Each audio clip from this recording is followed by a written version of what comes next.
The MLB Gambling Podcast on the Sports Gambling Podcast Network is brought to you by Edge Boost. Banking for better. Sign up today. Edge.com. Code SGPN to get a $12 deposit bonus.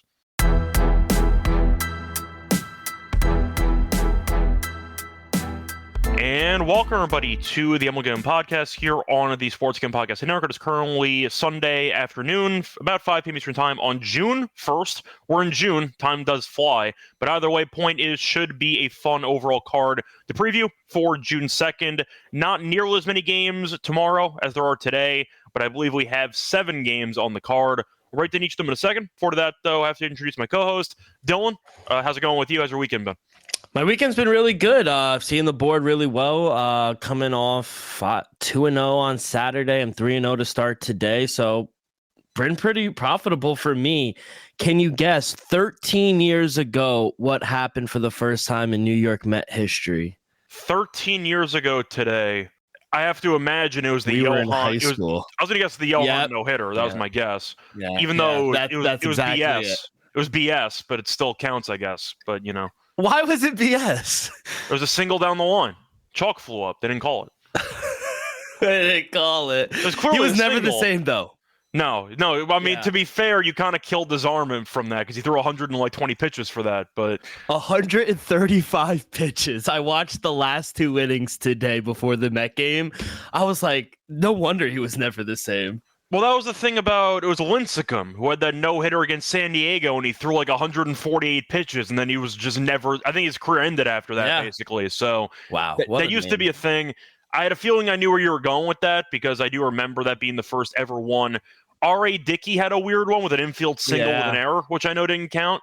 But I remember the Johan one was clearly a single down the line, and they just didn't call it. But chalk flew up and everything. But that's why it still counts. We let Johan have that. Yeah, it still counts. Yeah, but exactly. Unfortunately, Johan never made the Hall of Fame, even though he was a great pitcher for a while with Minnesota. Great pitcher. But either way, congrats to sweeping the Rockies, by the way. The Yankees couldn't do it. It was tough. The Yankees couldn't do it, but you did it, so that counts. Yeah. Was it actually that tough, though? I thought you won every game by multiple runs. Didn't you dominate the entire series? I was just saying, it was not tough. difficult. You led for the entire series. Shout out Clay Holmes going for 7 innings for the first time in his career. It's good to see him going a little longer into games as well. I think you might go a couple innings against the Rockies, to be fair. But we joked that they're like a AAA team. Scott, I don't even know if they're a AAA team. What are they again? 9-50? Yeah. I think it might be a AA team. I mean, last year I said the White Sox would lose 120 games. The Rockies, I'm not saying they're going to lose 130, but we can have a conversation about it. There's a possibility this team might not end up reaching 35 wins in the season. Do you think they'll go down as the worst team ever? Or at least in our lifetime? It's really tricky when you factor in baseball itself, because you have teams from the 1800s. Of course, you had the Cleveland Spiders, who are viewed as like the worst team of all time. I'm not counting that. No, I don't either. I'll go post-integration. I'll say yes.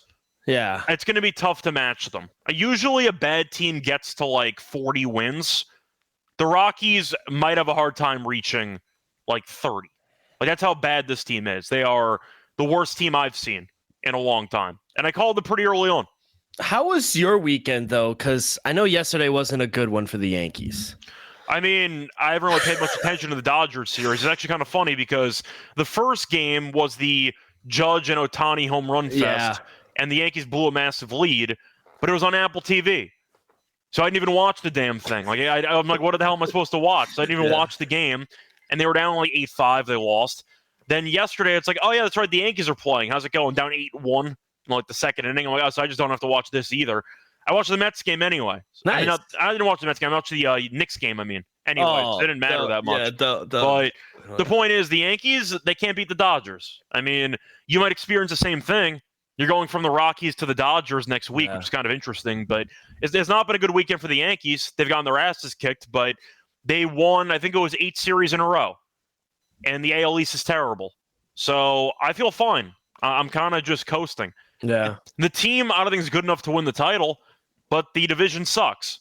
So I'm just going to keep hanging in there, just doing my own thing, I guess, just watching the Yankees. They're 5 up of Toronto, and I don't know about you, but I don't think anybody on this podcast has really been high on the Blue Jays for the existence of the podcast, I would say. It depends how you define high, because I know that Mal and I did the AL East preseason, and we did take the Blue Jays over on their win total. So we actually were. What was it at? Oh, it was like 78.5. But still, that's not competitive for the Yankees. No. Like, yeah. Point is, we thought they would be better than people thought. That's fair. I didn't think they'd be like good. Then again, they swept the A's, who have lost every game for like the last 2 weeks. So that doesn't really mean anything. But whatever happened to them? Because they were competitive for like the first month or 2 months, and then they hit like a downfall. Or did they just regress to their mean? They're the A's. Yeah, that's what happened there. Just take the over at home for them. The over's profitable. The best part, the peak of A's baseball in the last 15 to 20 years was the creation of the movie Moneyball. I was going to say that. That's what they have. That's all they got right now. It's been a mess for a long time. But either way, a point is the A's, they gave it a good run for a couple months. They're going to be irrelevant until they move to Vegas, and then maybe they'll spend some money. Stadium looks sick. It does. We'll see how it finishes, but the biggest contract in franchise history is Luis Severino. So you're not going to win anything. Who we'll actually talk about later in the show. Correct. I mean, Severino's been fine, but that's not my point. The point is they don't spend actual money on real players, so I'm not going to take them seriously. That's kind of the point I'm making. Yeah, but that's funny. Point is, for the Yankees, I don't really care. I'm assuming they'll get swept. You had Yamamoto going tonight. That's not going to go well for the Yankees, but we'll see. Who knows? Division's not any good anyway. It doesn't matter. You guys are going to win the division anyway. So that's how I feel. Or even if we don't, we'll get a wild card spot. So we're kind of taking a nap for the playoffs. Scott? I mean, no, that's my point. Even if they don't, they're going to make a playoff spot anyway. So I'll be getting October baseball no matter what. Yeah. So I'm not really panicking at all. So we'll see what happens. But yeah, I mean, your team's been solid. So no reason for your team to panic either. Anyway, moving on to the actual games on the Monday card. Before into that, the reminder, they do have new content coming out because the SGP guys are going to be ripping packs live on air next Monday night. They'll be breaking a case of Panini Prisms with dabs, and you get 10% off your favorite team with promo code SGPN. Go to sportsgamblingpodcast.com/break to get in on the action. Moving on to the games that we have scheduled for Monday. Starting off with the series of the year. Rockies Marlins. For this one, you have Marquez against Meyer. You have the Marlins at minus 185. You have the Rockies at plus 155. Marquez 1-7, 7.13 ERA, but he has allowed 3 earned in his last 2 starts combined. So you know what? He's actually been better lately. Meyer, though, has not. In fact, he has been really bad recently. He has allowed at least 3 earned runs in... Sorry, just pulling it up quickly. In 5 of the last 6. So it has been very, I'd say, poor. There have been a lot of poor performances from Meyer over the last month or so. But Marlins are massive favorites. The over-under in this game is set at about 8. I want to take the over, but I don't trust either team to do anything in this game. And I kept taking the unders in that Giants series for the Marlins, and I won every time. So I can't complain there. I'll ask you, because it's 185, I might actually consider Rockies first 5. Yeah, honestly, I might do that as well. My numbers, they only made the Marlins a minus 200. So maybe, but it's weird. You talk about maybe being on the under or the over. It's actually gone up. It opened up at 8. Now it's at 8.5, I see. Do you agree with the line movement before I give my play? I can understand why the total is relatively high because both bullpens aren't very good. Mayer's been bad. Marquez's overall numbers are terrible. Yeah. But the fact remains, both teams can't hit. That's the thing. So that's why I think I'd rather pick Marquez to pitch pretty well. Mayer might give up some damage, but I don't mind Rocky's first 5.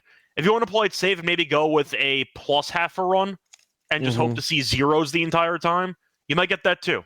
So I don't mind Rockies early because that bullpen I don't want to touch. No. But I do think that Marquez has kind of turned it around a little bit, and Mayer's been bad for a month straight. Yeah, and Max Meyer, he's just a much different pitcher at home than he is on the road. At home, he hasn't been the best, but on the road, he's been even worse. But in this spot against the Rockies, they're only averaging a league worse, 2.33 runs per game on the road. Meyer's been up and down, but, his last start at home, I thought was pretty serviceable against one of the best offenses in the Cubs. So I think that's a positive sign for him. The Fish just couldn't get him any run support. That's why that's why I hold off on the over a little bit. But I think they'll be able to get some runs off of Marquez, who I think for me, he's a fade on the road. Over a 9 ERA. He gives up 2+ runs in 6 of his road starts this season. So, yeah, I want no part of the Rockies at all. I probably would take the first 5 over or the Fish team total over, maybe a 4.5, depending on what you could get. But that's kind of how I would play this game. Yeah. Moving on, though, to better games. You have the Angels taking on the Red Sox. Not better by much, but better technically. You have Anderson against Fitz. Red Sox are -160. The Angels are +135. Red Sox won the series over the weekend against the Braves, mainly because the Braves are even worse than the Red Sox, but the point is they're not very good in general. Angels, though, this past weekend had how do I want to put this? They had a pretty rough go of it against the Guardians in the last 2 games, did win the first game, but they have lost 7 of their last 8. So based on current form, I know Anderson's been pretty good this season. Fitz has been better, smaller sample. Over-under in this game, though, is set at 9.5. Total feels pretty high because the Angels can't hit either. But I think I like the Red Sox -1.5 here. I know that Fitz, once again, is not as proven as Anderson, but the Angels have been losing every game for about a week straight. Yeah. And you can get a good price on the run line. Red Sox had some moments there against the Braves. +140 on the run line. I think just a great price fading a team in free fall. Give me the Red Sox, but I'll go with the under as well. 9.5 feels very high for me. Yeah, I'm actually going to be on the other side. I'm going to take the over 9.5. I think it's high for a reason. My total came out to 9.9, almost 10, with these 2 pitches. Small sample size, but personally, I really haven't liked what I've seen from Richard Fitz at home. And Tyler Anderson is just another one of those pitchers who struggles on the road, and he's just a much different pitcher at home. Last 2 road starts for Anderson was not good. He gave up 5 and then 4 runs. Both of those games flew over the total as well. And to be honest, the Angels in general have been an over team, 19-13 toward the over on the road. And Anderson's backed up by the worst bullpen in the league. That's why I can't touch an under with the Angels. They're terrible, their bullpen. So I just think it's a bad matchup for the Halos. The Red Sox, I do agree with the -1.5. +140 is a really good number. Red Sox smash left-handed pitching, 261 on the year. Plus, we do have wind blowing out in Boston tomorrow night as well. So I'm actually going to be on the over 9.5. Yeah, once again, it might just be me having no faith in the Angels to do anything with their lives. Yeah. So it's kind of where I'm going. But Devers has been good recently. Mm-hmm. Red Sox offense has been better. I saw Story at a home run the other day. Finally. I know, he's been terrible for a while. Campbell's starting to play a little bit better, but he's been really bad for the last couple months. For like the last month, yeah. I know. He had an okay series against the Braves, not great. But some of the guys are starting to wake up a little bit, which kind of counts, I guess. But it's most of the Angels just being a mess. Maybe I don't mind Red Sox team total over. That's another team. We talk about like the Athletics being the Athletics. Like the Angels are the Angels. We come in every season or in the preseason like, hey, like, maybe it's the time. Because I know Mal, even Moonoff when he was on the pod, they all fell in love with the Angels. But I would always take the under on their win total. Always. It was so free. So it was in the 80s a couple of times, and I'm like, you've never been relevant for basically my entire life. Even with Shohei and Mike Trout. Mike Trout's coming back. Is he not? Or is he came back a couple days ago. How did he do? As far as I know, okay. They're still losing games, so he hasn't impacted much, but I think he's been okay they're probably so far. Selling more tickets, though. I actually don't know the answer to that because I believe they were on the road when he came back, okay. So I haven't seen them play at home yet. But okay, we'll see. But we'll see what happens, but maybe they'll I mean, there are only so many bobblehead nights you can have for Mike Trout before you, flood the market. But it's tough for the Angels because they used to be the really bad team with the bloated payroll. I still remember the Josh Hamilton contract. Anthony Rendon. You had the Pujols contract. Like, they spent money just in the worst ways possible. And then they tried to, basically wait out the bad contracts and try to hang in there, but that did not work at all. So there were usually 2 staples for the Angels, though, in the last, 10 years. You have the extremely expensive contract, which is an albatross by year 2. And you have 6 years left in the contract. And 2, you'd sign the one journeyman starting pitcher for 1 year, $7 million, and they'd be terrible. And they'd go somewhere else and be good. They did that with Syndergaard. They did that with Griffin Canning. And now he's good with us. Yeah. I think Quintana was there for a year too. Julio Teheran was there for a year. A bunch of these veteran journeymen would just show up on the Angels for 1 year and they'd immediately leave. I guarantee the next one is Yusei Kikuchi. It could be. Yeah. That's my call. That's my call. Wasn't Kikuchi on there? But I think they signed him. He's on there now. That's the one that I'm talking about right now. Yeah. But I think they signed him for like 3-4 years. Though. Could be, but same idea. They just take these journeyman pitchers that got rejected in 2 other spots and just be like, oh, yeah, you want to get the 4 spot in a rotation? It's like, I guess. Sure, you're going to pay me $8 million to do that? Okay, sure, why not? Point is, that's what the Angels are known for, and they're back to where they started. Either way, they're moving on to the next game. You have the Brewers against the Reds. Now, for this game, the Brewers don't look now surging at this point in time. Against the Reds, who lost the series to the Cubs, and no shame in that. Cubs are really good, but the Reds are 2 games below. Savale is against Singer. The Reds are minus 125. The Brewers are plus 105. The over-under is set at 9 flat. I like Milwaukee in this game. I get Savale is not very good. Singer's been much better over the course of the season. But Milwaukee's been incredible for the last week. They're 4 over quietly. They have won 7 straight. They've scored at least 5 runs in 5 straight games.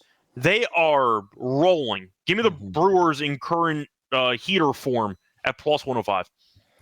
We've been on opposite sides these last 2. I'm going to go with the Reds on the money line, minus 125. My numbers made them a minus 150 favorite. I get it. They're on fire right now, but they still are under 500 on the road. And honestly, like you mentioned, this is more of a fade on Aaron Savale, where he really doesn't go long into games. Walks are also an issue for him as well. I just need to see a little more out of him before I can start backing him, especially on the road. And on the other side, you mentioned it, Brady Singer. He is the better pitcher of their 2. Didn't have the best month of May, but this year he has been much better at home than he has been on the road. And he already has a win over this Brewer club last month. They have the better starting pitcher. They have the better bullpen. And I would argue they have the better lineup as well. So I'm actually going to take the Reds here at home. And in Hitter's Ballpark, I think we see a high total, and I think we see an over as well. Yeah, I think the situation for me is if the Brewers were not on absolute fire, and you asked me Singer versus Savale, I would take Singer at this price. Yeah. However, I've mentioned many times on the show, I am willing to ride a hot streak. I'll fade a cold streak, and I'll see how far it takes me. Milwaukee has just been on an insane tear offensively. Yeah. Yelich, I saw, got injured again. What else is new? Yeah. Shame, because he was great. He was having a great run recently. So Yelich might not play in this game. We'll see. I think it was a back issue for him. But after watching them just destroy the Phillies the entire weekend, plus money, I think there's some value on that. Yeah. So I'm going based on current form, even though I acknowledge Yelich got hurt again. So we'll see how they look with him. He's old now. He's had a bunch of back issues too. Yeah. Which is not good. But there was like a 2-year stretch where he was, I'd say, lefty Miguel Cabrera, basically. Like he was just an absolute monster. Lefty Mike Trout for like 2 years. And then he got injured and he immediately fell apart. We got a question for you. How did the Brewers sweep the Phillies? Oh, they scored more runs than the other team. That's what happened. I mean, Milwaukee scored 5+ runs in every single game. They scored 17 runs on a Saturday. No, they've just been cooking. I got nothing else to add. Like, they've been great. The interview where he goes, they got more rebounds. Yeah, the Torian Prince. Legendary. But I mean, it's just how you got to look. You got to mention it because Milwaukee's offense was very cold for like a month, and maybe they're just a bad offense that had their week in the sun where they figured it all out and they'll regress back. But right now, I don't want to fade them. No, and I don't want to be obviously I'm a Met fan. Everyone knows that. I'm not a Phillies hater. But the bullpen is a major issue for them, and has been. Aren't you like by default a Phillies hater as a Mets fan? Then? I have to be. Are they your biggest rival in that division? Probably. In that division, yeah, absolutely. We want to be the Braves' rival, but we can't because they always beat us. That's not a rivalry, you know. They made the playoffs with that Lindor home run. Yeah, that was I'm talking about historically. That counts. Yeah, it counts. But like the biggest fan base I hate the most outside of the Phillies is the Rangers. I was going to guess the Yankees. Oh, no. I don't. They're not it. We're always going to be the little. No, but brother. It's like territorial. Yeah, of course. But we're always going to. It's like the Brooklyn Nets. Like they're always the little brother to the Knicks. Yeah, that's fair. Yeah. So, but yeah, I think just the bullpen for the Phillies, it's been a major problem for them this year, and it's been a problem since Girardi was there for being a manager, and it's always been a problem. And now they got their guys suspended for the whole year, right? The rest of the year. For the record, I was not a big Alvarado guy anyway. No, but he was very important for that bullpen no matter what. So, yeah, their bullpen's not great. That could be an issue. We'll see if they trade for somebody mid-season. I don't know. Maybe they call up the David Robertson hotline. I think he's still a free agent. He was actually pretty good last year. But maybe that's the guy that the Phillies go after. Wouldn't hurt. Who knows? But, yeah, I think to answer your question, though, Harper's been banged up after he got hit by the pitch, which didn't help. But no, Milwaukee's just been good. Mm-hmm. So we'll see what happens. But either way, point is I'll go with the Brewers plus money for that one.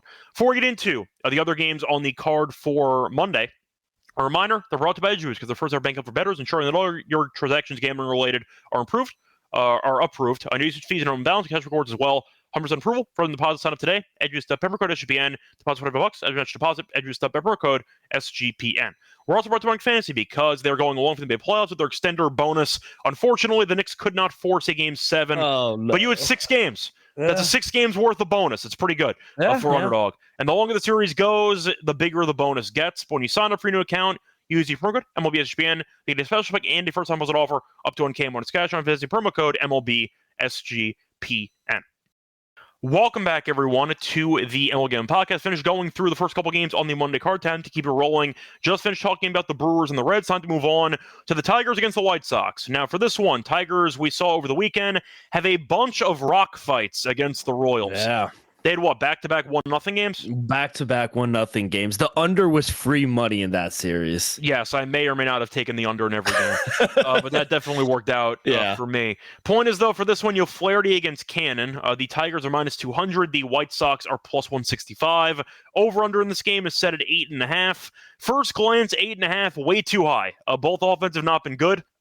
Flaherty's been, I'd say, underwhelming for his standards, but he's been okay. His ERA is below 4. He gave up no runs in his last start, which is nice to see.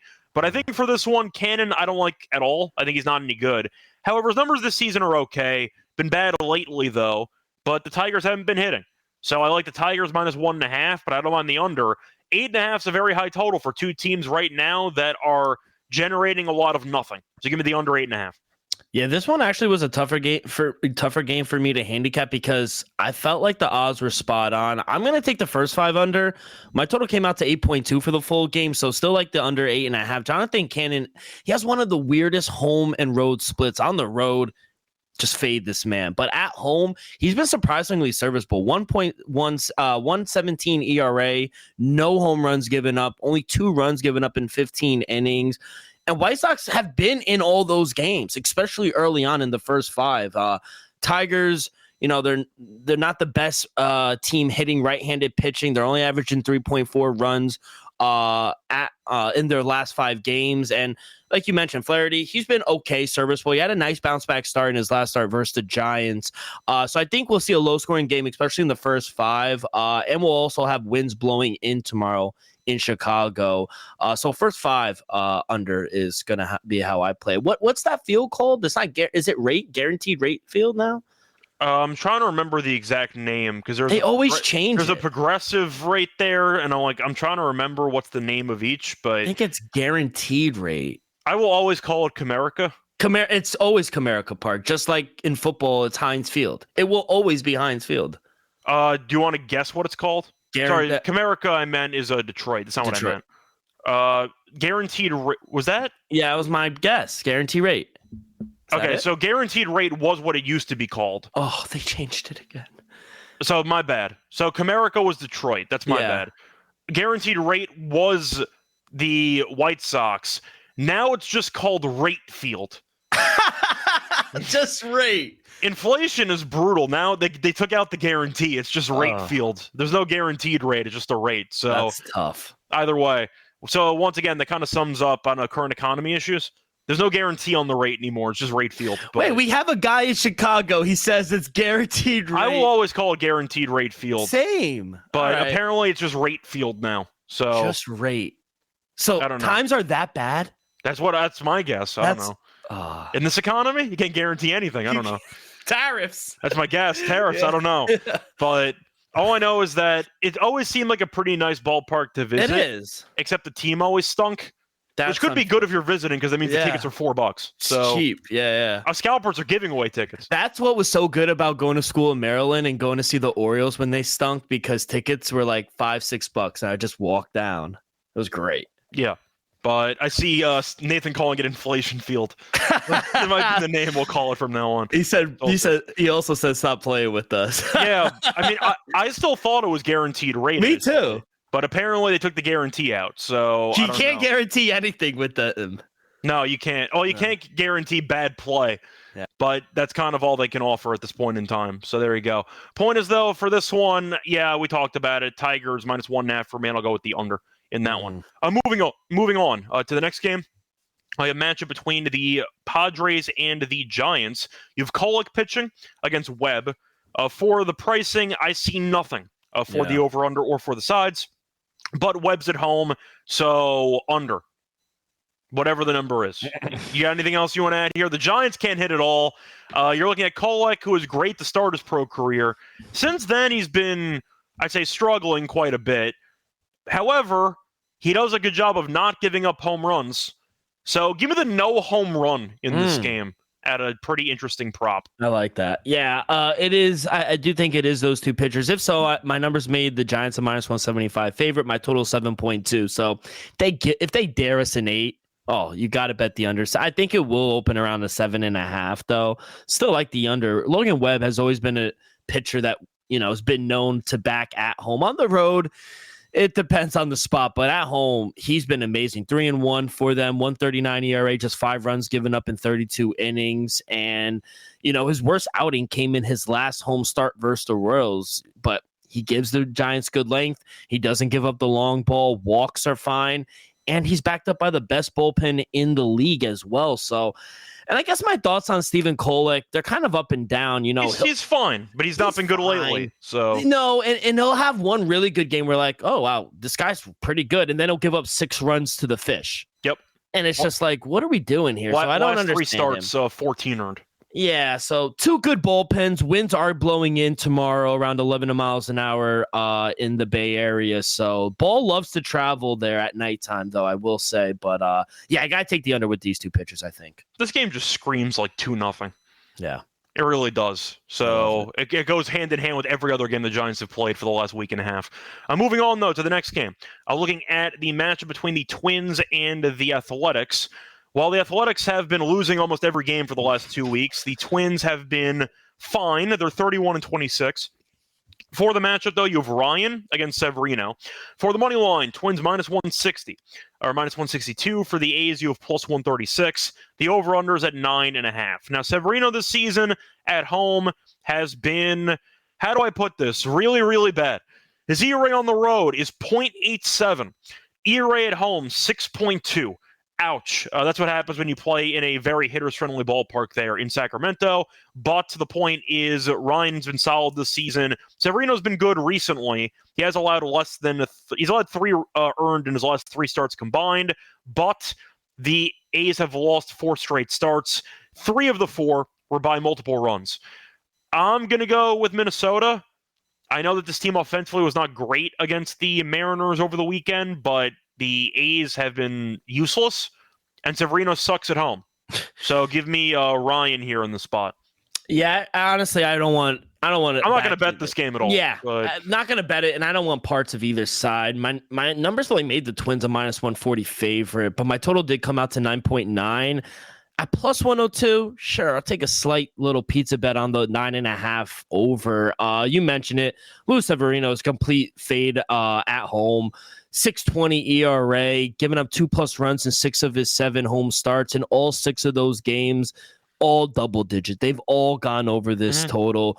Walks are also a big problem for Sevy as well. And when he exits the game, he's backed up by the second worst bullpen in the league, 7-3 toward the over in their last 10. And honestly, the whole season at home, I mentioned at the top of the show, they've been an over team, 18-10 at home.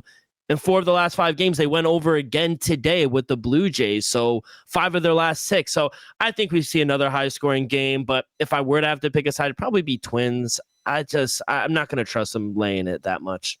Yeah, I think we're on the same page here. Every A's game at home, I'm blindly biased towards the over because I have no choice. But I do question if the Twins offense can do much, but you might see home runs, which you tend to expect in every game in Sacramento. So, yeah, I'm with you. But I can't back the A's right now. They said Luis Severino wants to come back to New York. Yeah, which team does he want to rejoin? Not us. I'm good on Luis Severino. I thought Mets fans didn't mind Severino. He did it. He was good at home. I saw him actually pitch live a couple times. I didn't think he was terrible, but he said he would actually have taken less to stay with the Mets. No, the issue for Severino was he couldn't keep his mouth shut. He would just provide a bunch of bulletin board material for other teams. Stupid, yeah. All the time.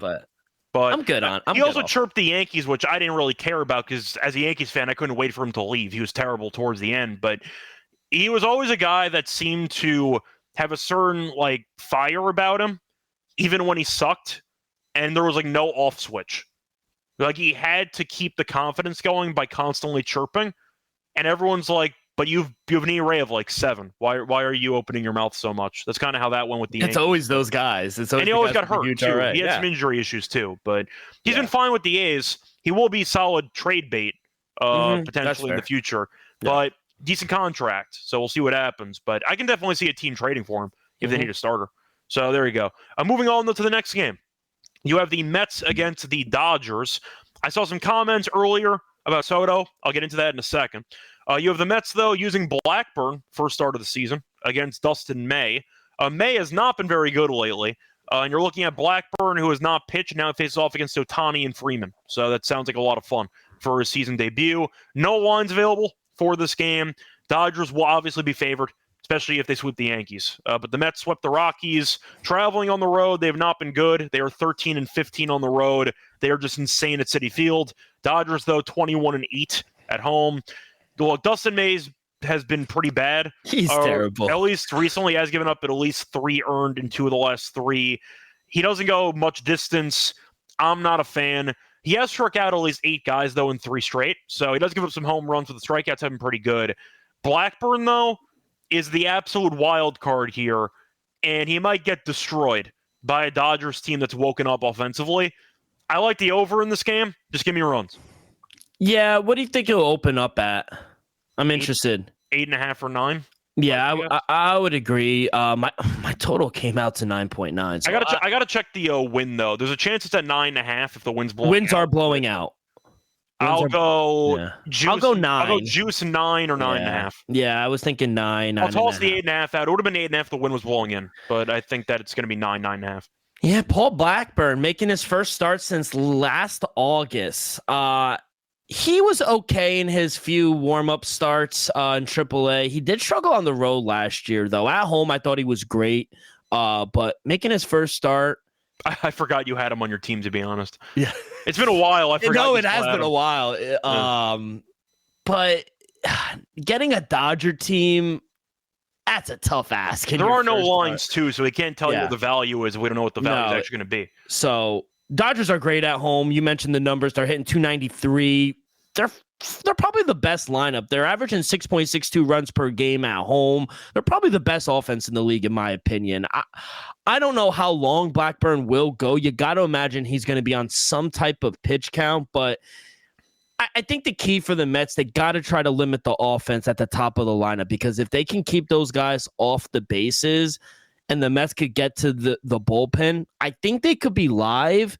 The Mets did take 2 or 3 from the Dodgers in Queens about 2 weeks ago. Dodgers are going to want this series back. This should be a good game. My numbers only made him a -155 favorite. I think if we could get to Dustin May in that bullpen, I think the Mets could be live. My total, like I said, came out to 9.9. Winds are blowing out towards center field, so the ball should be traveling. But I think the key is they got to keep this offense, especially the top of that offense with Ohtani, Freeman, Betts. They got to keep them off the bases. If they could do that and kind of work their way around the bottom of the lineup, I think they could be fine. But I don't know. I don't like this first start for Blackburn, if I'm being honest. Yeah, I do think that for this one, I see a comment about his AAA numbers. Yeah, that's great. Have fun with Ohtani and Freeman. There's only so much AAA numbers can get you. Mhm. I get that Blackburn has been solid in AAA and everything, but you're facing off against the best offense in the league right now. In your first start back against Major League offense, like, I'm not going to read too much into AAA. Good for him, though, that he actually looks healthy and he's been pitching pretty well, but I'm not going to put much stock in those AAA numbers when now you're against an offense that has been destroying the Yankees pitching staff the entire weekend, that has, I forgot, what the hell did they score yesterday? I think it was like 15. They scored 2 touchdowns or something. I'm saying it was 15, so they have 23 runs in the first 2 games of the series. They didn't play tonight either. I'm just saying, like, yeah, no, I know. Blackburn could get destroyed. I'm not going to could. read too much into it, but Yeah. I do think that the over is the way I'll go about it, because if May stinks, the Mets can definitely score. Yeah. Soto's been waking up. Alonso's been good. Lindor's been good. Yeah. They all had home runs today. Soto's had a home run back-to-back games, though, which is good to see. But hey, watch out.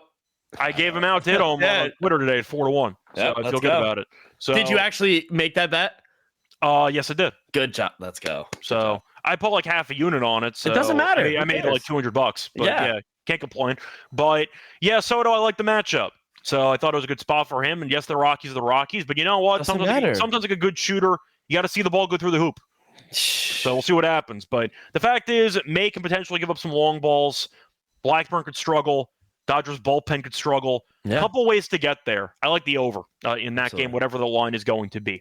Anyway, anything else you want to add? Or should we just move on to the lock and dog plays? Yeah, let's move on to lock and dog. Cool. So before we get into the actual plays, a reminder they're brought to you by Rhythm, because our job at SGPN is to help you find the best picks, and now we've got a new tool to help take things to the next level. You've heard us talk about Rhythm before. They just dropped a game-changing feature called Power Trends. They are AI-detected patterns where Rhythm's models have a consistently high ROI and they consistently win. And a reminder, they can also try out the Power Trends every day. They're uploaded daily and updated every day. And exclusive to Rhythm, no touts, no noise, just clean data-backed picks. Download the Rhythm app, check out Power Trends, start betting smarter. You know that we will be doing so. Try it out for free for a week, but you can set up a free trial. Go to sportsgamble.com/RATHMM. We're also brought to you by Circa and their Ultimate Fantasy Ball giveaway, because Circa's Resort Casino, Las Vegas, giving away the Ultimate Fantasy Ball experience for a 12-person league in Vegas to be drafting their teams and to be sure to VIPs for their stay. We're going to get a 2-night stay at Circa Resort Casino for the entire 12-person league. Hold your draft at a cabana, stadium swim with a 5K food and beverage credit. Limited transportation is also provided to from the airport, but there's also much more included in the package. The contest is from May 5th to June 30th. Enter at sportsgamble.com/circa, sportsgamble.com/CIRCA. We're also brought to you by MyBookie.ag, because they're the place for every sport. They have the NBA playoffs, they have the NHL playoffs. Even if you have, once again, potentially no, I'd say, rooting interest in the NBA Finals, maybe, for the Pacers and the Thunder, a little bit of wagering might help you care about the finals a bit more. So keep that in mind if you want to bet on some basketball. You only have a limited amount of time left for the NBA. But they have WNBA stuff. You want to do that too. Point is, though, you can bet on a lot of different options at MyBookie, and they're also available in a ton of locations. Use crypto for your deposits, funding fast payouts. Sign up for your new account. Use the promo code SGPN for a $100 match up to $1K. Terms taken to MyBookie.ag, promo code SGPN. Welcome back, everyone, to the MLB Gambling Podcast. Finished going through all the games on the Monday card. Bit underwhelming, because we are missing a couple of lines, so apologies there. We are kind of limited. But Dylan, I'll let you go first. What's going to be your lock and dog for the show?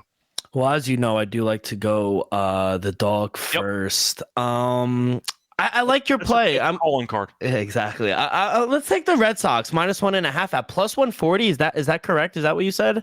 Yeah, the -1.5 +140. Yeah, I got to fade Tyler Anderson, who's just he struggles on the road. He's a much different pitcher at home. And +140. Angels have not been good this past week or so, and they hit left-handed pitching really well, and they are starting to heat up, like you mentioned, with Devers as well. So yeah, I'll take the Red Sox -1.5 at +140 as my dog.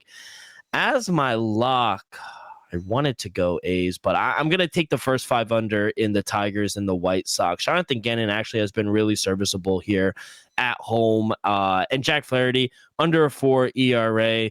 I think he'll be good. The Tigers have been just a dead under team as well. So I think we see a low-scoring game in Chicago with the winds blowing in. So first 5 under is going to be the lock for me, Tigers, White Sox, and then the dog is -1.5 with the Red Sox. Yeah, so for my lock, I actually might be considering to go to the disgusting game between the Rockies and the Marlins, but I don't know if I should or not. I'm thinking about it. But you know what? I'll go with something else instead. Give me the under 8.5 in that Tigers and White Sox game at -120. I just think the line is too high. Tigers had a disgusting series over the weekend, back-to-back 1-0 games. The White Sox can't score either. Flaherty's been fine recently. I know he's not been as good as they were hoping, but he's been fine. Cannon's not good, but he said before his home road splits are noticeable, and he has been better at home. I do think the total's high at 8.5. Give me the under for that one as my lock over there at Inflation Field. For the dog, what do I want to go with? I see an even money pricing, but I don't know if that's a cop-out. Is that a cop-out, or can I do that? No, you can do anything you want, bro. Sure. So I will go with that instead. I am going to go with the disgusting game. Thought about Milwaukee, decided not to do it because I want to see how they look without Yelich. Give me the Rockies' first 5 plus half a run at even money. I think the price is kind of nuts. Mayer's been terrible. Marquez has actually been okay. Both teams can't hit, so that's a wash. But I see a spot, though, where it's plus a half at plus 100. So I think it's a pretty good deal. I'll go with that. I'll dare the Marlins to score 1 run, even in that one. But there's a chance the Rockies get to Mayer. Maybe they don't do anything, and we see a low-scoring game. Give me the first 5 Rockies plus half a run at even money as my dog. Scott, they want home runs. You've been touting Soto all day, 4-1. You hit one yesterday as well. 2 days in a row. We need a home run prop. I've retired. I'm good. The problem is I haven't done any of the research yet for the home runs tomorrow, so that's why you're good at just winging it. Yeah, I know, but the point is I actually did the research for the Naylor home run I had 2 days ago and for the Soto home run I had today. So I actually have to do some research on it. Let me just quickly see what I can do for this one. So let me just quickly see what I can get. Where the hell is this? I guess they pulled the Sierra stuff. Okay, that's fine. Let me just see the fly ball rates on a couple of... I'll tell you what, it's not going to be in that Giants game. No. I'll tell you that much. It's definitely not going to be in that Giants game. The fly ball rate... Oh, Savale's fly ball rate is so alarming. It's a massive fly ball rate.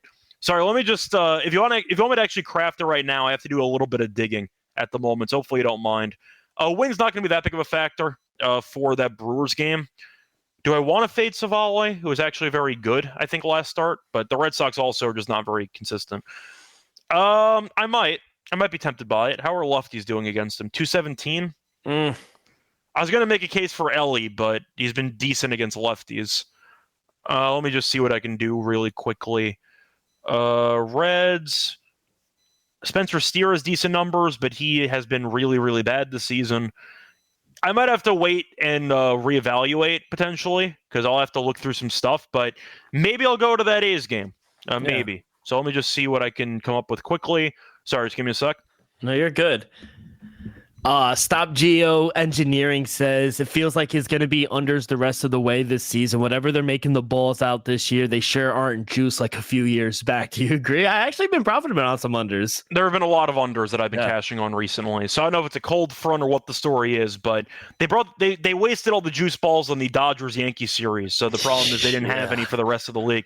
By the way, I can't even go with a Twins guy because Severino's allowed 0 home runs in, 10 straight starts? 9 straight starts. Good for Severino, keeping the ball in the ballpark. But yeah, I'll have to reevaluate and maybe I'll tweet it out because right now I don't have. Or maybe in that Mets and Dodgers series. Yeah, but I wanted a price on that. That's kind of the problem. Fair. So that's why I'm kind of people in the chat are saying take your time. We got all prices. The Dodgers one makes a lot of sense because that would be where I'd be going because May's been terrible, but I want to see the prices on a couple of guys. So I'll have to wait and see. Maybe I'll run back Soda. Who knows? But the point is, we'll see what the pricing is for that one. Anyway, anything you want to add? No, we're good. Hopefully the Mets keep it rolling. And by the way, I will not watch a single finals game. I guarantee you that the ratings will be down. 2 Midwest teams, terrible. I'll be watching it. Oh, of course. It's a hell of a matchup. I'll be watching every second of that. It's great. Can we get a semi-prediction? Thunder are going to kill that damn team. Thunder are going to destroy that team. In 5. That's my pick. I got Thunder in 5, yeah. Look, we'll do the NBA preview for the NBA Finals on Tuesday. So if you want to skip that, you can just catch the last 2 minutes of this show. I think the Thunder killed that team, but I think the Pacers are entertaining. Yeah. Thunder are entertaining. I'm looking forward to it, but I think the Thunder killed that team. I'm happy for Alex Caruso and Hartenstein. So am I. I'm glad they're going to win. So. Well, Caruso's already won one. Yeah. He was on that bubble Lakers team. He should be all. I know it's not an NBA pop, but he should be all defensive player of the year like every year, right? On that, he doesn't play enough games. He gets hurt every year. That's true. But when healthy, he's an elite defensive player. Yeah. So Look, the point is, for the finals, people are going to constantly complain. Oh, they're mid-mark. Who cares? Do you like the sport or do you not like the sport? Like, for example, we saw this a couple of years ago in baseball, and maybe the World Series just sucked. I didn't go into the Rangers and Diamondbacks series and go, oh, we don't have a big market team. This is going to stink. And I was like, no, I'll watch it. Yeah, because we love baseball. No, the series was bad because the Rangers killed them. It wasn't bad because there were no big market teams in there. I didn't care. Yeah. I had an entertaining time with that. So, like, the series didn't live up to the hype potentially, but it was not because of the market size. Perspective, yeah. I think it's a massive cop-out when people just go, well, it's a bunch of small markets. Like, don't you want the small markets to be good occasionally? Parity. You want the parity. Yeah, 100%. It's not fun if you get the same big market teams every year and you get the Cavs against Golden State for 4 straight years in the finals. I saw your you did not like that era. It sucked. It was awful. And I understand the argument as well. Yeah, 2016, you had the LeBron chase down block and the 3-1. That's great. Yeah. Durant showed up. It was a waste of time. It was over. You ended up just getting the same 2 teams in the finals. Every other team in the league didn't have to play because you knew it was going to be the Cavs against the Warriors. Why would I be rooting for that? Yeah. That makes it not fun. No, why would I root for the same teams to be... If I was around like the 80s, even though I find the Celtics and Lakers rivalry extremely entertaining, why would I be rooting for the same 2 teams to appear in the finals every year? It's boring. It sounds like a miserable experience. Yeah. And quite frankly, we were talking a few weeks ago, this could be the start of a dynasty potentially for the OKC. They're going to be good for the next few years. They have 5,000 draft picks. They'll be good for the next decade and a half. Yeah. So the only fun side note for this series is the Paul George connection, because both teams became good solely from trading away Paul George for assets. That's why it's the Paul George Bowl. Oh, that's great. That's where it's going. But I'll be enjoying this series no matter what. I'll ask you, though, how do you feel being solely a baseball guy right now? It's good for me. It's good for my mental health. You had the Devils for like a week? Oh, come on. Yeah, I'm saying you had them, though. Hey, the Knicks went on a run. I didn't expect them. That's what I'm saying. You had playoff atmosphere. I never have to worry about winter and with the Jets. So, yeah, I mean, I just have solely baseball and college football starting soon. I can't wait. Who do you root for in college football? Oh, of course. Defending champions. There you go. Not 9-time champions. Yeah. Come on. Yeah, you're not the defending 9-time champion. No. That doesn't change what I said. No. Do you get repulsed when, like, I'm not one of those, but they say the Ohio State? As opposed to the other Ohio State? Just saying, yeah, just Ohio State. Where did that start, by the way? Is there another Ohio State and they tried to separate themselves? Or, like, what is that about? I don't know. Personally, I just grew up. My dad's an Ohio State fan, so I grew up as an Ohio State fan. Absolutely no connection from Columbus or anywhere in the Ohio region. No, your dad likes them because they were good. Yeah, and I just jumped on the bandwagon. Like the Woody Hayes era, probably. Yeah, so if you know who that is. I don't know who that is, but back when they were good in the 60s. I like how you told me, yeah, and you just have no clue what the hell I'm talking about. I'm just going on based on what you said. Woody Hayes was the former coach of, I want to make sure that I actually got the name right. Yeah, so Woody Hayes was the former coach of Ohio State back when they were really, really good back in the day. The problem was he got fired because he punched a player mid-game, or he tried to choke out a player mid-game, which was something. He was the head coach of Ohio State from 1951 to 1978. He was around for a long time, and then some Clemson guy intercepted a pass, and he tried to choke the Clemson player that went by the sidelines, and they fired him. He never coached again. So that's what happened. But Woody Hayes is a well-known Ohio State coach. Legend. So if you want to impress your dad, name drop Woody Hayes and see what happens. After this episode, I'm going to call and be like, yo, you remember Woody Hayes? What are your thoughts on him? Yeah. What are your thoughts on him? Ask him if he remembers what happens at the end of his coaching career. And just see if he remembers him choking out the Clemson guy. But I was always anti-Ohio State because I actually liked Michigan for no reason at all early on. And then I got deferred from them applying for college. And I said, you know what? I'm never rooting for your school again. Great academic school, though. Ann Arbor's really smart. They didn't have a journalism program, so it would have been kind of weird for me anyway. Yeah, and you went to you're a Madison guy. Fuck them. Yeah, pretty much. You have to root for Wisconsin now, right?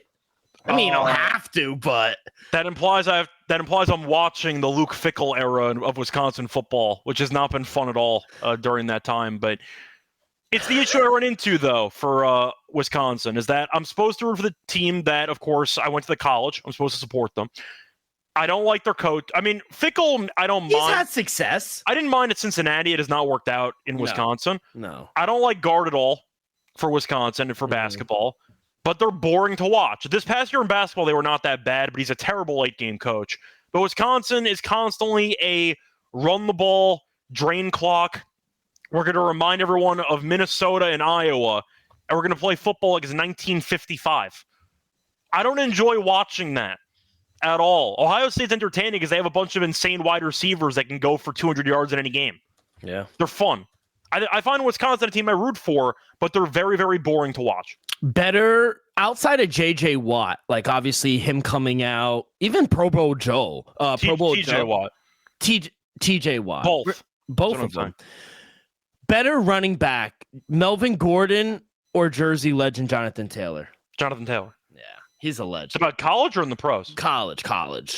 Gordon had the crazy 400-plus yard game against Nebraska, but I was always a bigger fan of Jonathan Taylor. Yeah, he's so good, but he gets hurt sometimes. Gordon had a good career, too. He just couldn't stop fumbling. Yeah, that was his problem. That was the issue of his entire career, but... I hate mentioning that I'm an Ohio State fan because everyone says respectfully, fuck Ohio State, go blue, and I sometimes I can't say anything. I could say it now because they won last year, but then we won. I think my favorite part, the last point I'll make of last year's Ohio State team, was how Michigan fans, no matter how dominant Ohio State was against Oregon and against all the other teams they played against, Notre Dame, before they almost choked away the entire lead at the end.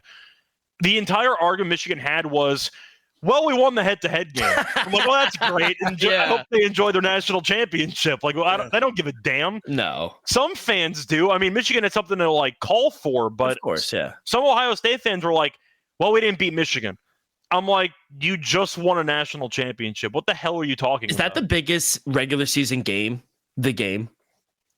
In college? Yeah. Probably. I mean, Florida State, Miami was always up there, but Florida State's been a mess. They're trash. And Miami has been fine, but I'm not a crystal ball guy. That's not the same as it was in the 2000s. No. It probably is. Yeah. Ohio State, Michigan. And he usually has the most stakes. I think it was higher than Miami, Florida State anyway, but I was always biased towards that. Yeah. LSU, Alabama was up there in years past. Les Miles, yeah. It's not really the same anymore. But yeah, it's in the main rivalry is definitely going to be Ohio State, Michigan. And I love how like Penn State tries to be a rival sometimes. They just think.